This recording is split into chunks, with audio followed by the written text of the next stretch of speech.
Have you ever wondered what is actually going on inside the mind of an AI? Well, today we're going to pry open that black box and show you the surprisingly simple process that lets a machine learn. So let's dive right in.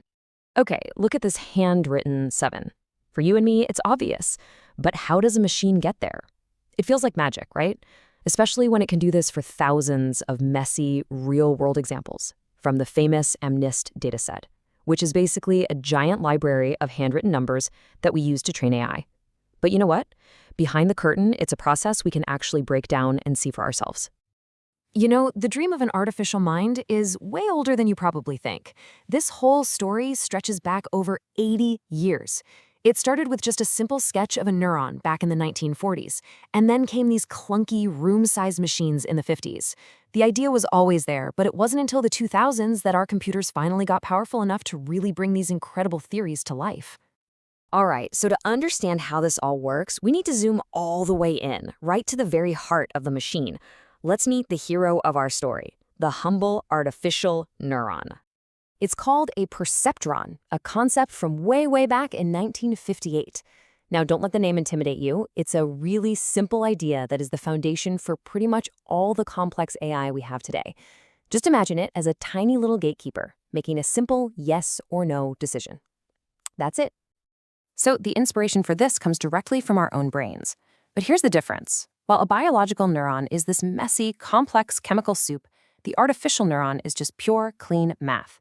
It takes in a bunch of numbers, decides how important each one is by giving it a weight, and then it spits out a single answer. Simple. Okay, so a single neuron on its own, it's not going to change the world. It can only make the absolute simplest of decisions.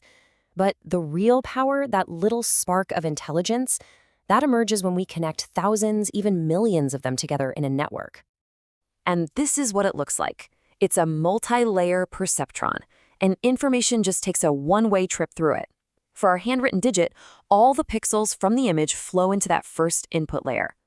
Then, the hidden layers get to work, kind of like detectives looking for clues. You know, the loops, the straight lines, the curves. And finally, the output layer makes the call, with just one neuron lighting up for the digit it thinks it sees. The real power here isn't in the neurons themselves. It's actually in the connections between them. A simple network like this one has over 50,000 of them. Just think about that for a second. 50,000 tiny little knobs that all need to be turned to the absolute perfect position. So the billion-dollar question is, how on earth do you do that? And that brings us to the secret sauce, the training process. Honestly, it's a lot like training a dog. You show it what you want it to do, you reward it when it gets it right, and you gently correct it when it messes up. It's just a simple feedback loop, repeated thousands upon thousands of times. It's really this powerful three-step dance. First, the network takes a wild guess. Then it checks its work by comparing its guess to the actual right answer. And here's the genius part.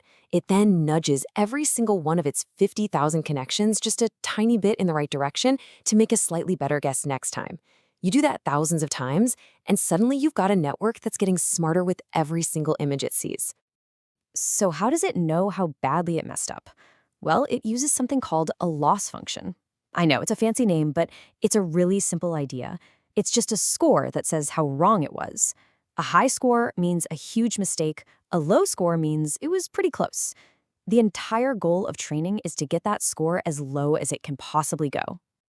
And to figure out exactly which of those 50,000 knobs to turn, it uses a really clever bit of math called gradient descent.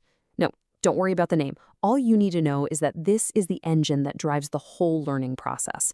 It's the secret recipe that tells the network exactly how to adjust itself to get better. This is honestly the perfect way to picture it. Imagine that the error is a giant, hilly landscape. The network is just trying to find the lowest possible valley in that whole landscape.